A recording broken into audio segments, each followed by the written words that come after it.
Emmanuel Macron, tu es né le 21 décembre 1977.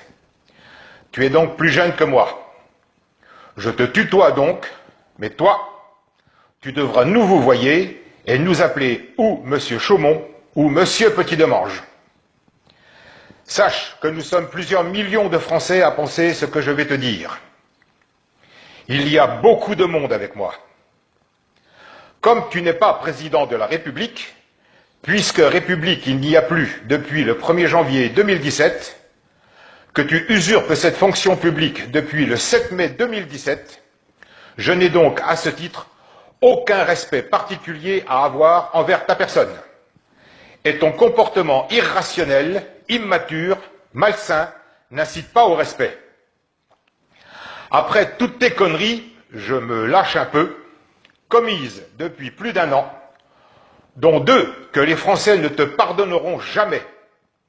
L'intolérable et stupide réflexion de ta chargée de communication, yes, la meuf dead, s'agissant du décès de Madame Veil, et celle de la venue d'homosexuels qui se sont eux-mêmes qualifiés de PD, qualificatif affiché sur le t-shirt floqué, le jour de la fête de la musique. Tu es maintenant dans la tourmente de l'affaire de ton chargé de mission, Benalla, qui a lui aussi usurpé une fonction publique. Serait-ce sa promiscuité avec toi qui aurait déteint? C'est fou le nombre d'usurpateurs au mètre carré présents en ce moment à l'Élysée. Macron, je te dis ceci. Pars pendant qu'il est encore temps pour toi. Chaque jour qui passe aggrave ton cas et celui de tes complices. Prends tes clics sans oublier ton claque. Tu génères une haine incommensurable, pire que Hollande, ce n'est pas peu dire. Je comprends mieux aujourd'hui où tu es allé recruter tes gardes du corps pour renforcer ta sécurité.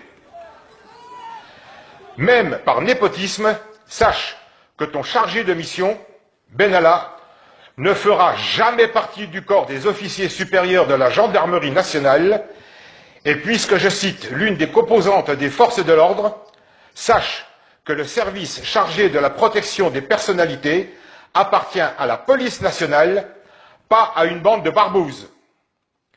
Tu es aussi voyou que ton Benalla, mais tu lui donnais tes ordres.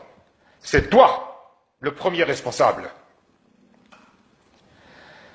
Cet exécutant des basses œuvres qui se croyait intouchable va payer cher son comportement de racaille.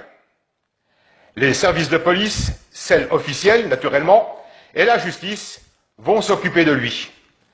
Mais le peuple derrière moi, nous allons nous occuper de toi.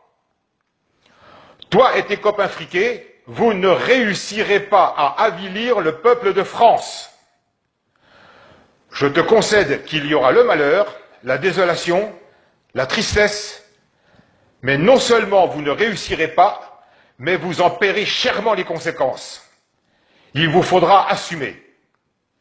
Je t'ai déjà cité en exemple le tribunal de Nuremberg. Je t'avais prévenu. Tu es aujourd'hui le handicap majeur pour le retour à la normalité en France. Tu n'as pas voulu écouter la voix de la raison. Le patriote que je suis te présente la facture. Je n'emploie pas le terme destitution, car je te répète que tu n'es pas président de la République. Je te mets officiellement en demeure de démissionner, t'accordant 48 heures pour décider de ton avenir immédiat. Il est inutile que tu m'envoies ta bande de vauriens. J'ai pris mes précautions et tu ne ferais qu'accélérer encore plus ton licenciement pour faute lourde, au pluriel, licenciement aggravé par des faits relevant du code pénal.